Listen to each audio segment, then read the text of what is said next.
Hello everyone, welcome to my channel.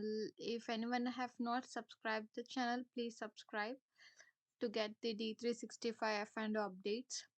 And today you're going to learn one practical interview question. Like, let's say there is a firm in finance and operations and you're getting some issue or any error on the form, or whenever you are opening the form or whenever you are loading the form, whatever it is, you're getting the error.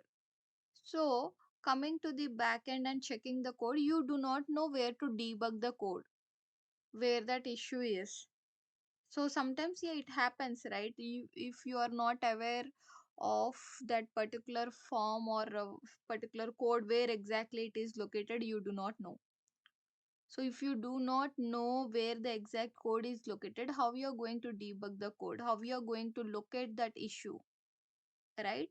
So, for that, you have one solution called there is a class called info class.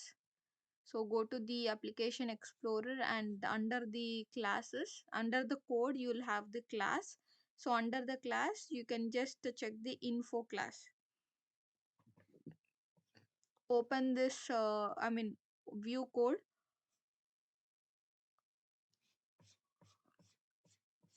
So this is the info class actually.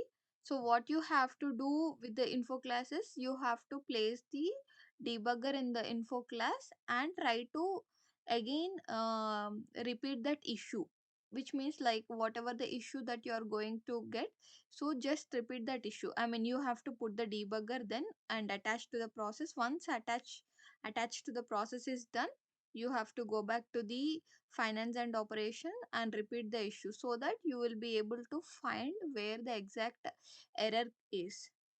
Okay, so now I just wanted to tell you that info is a class where you can just put a debugger and debug the issue where exactly that is happened. Okay, thank you guys, subscribe for more videos. Bye.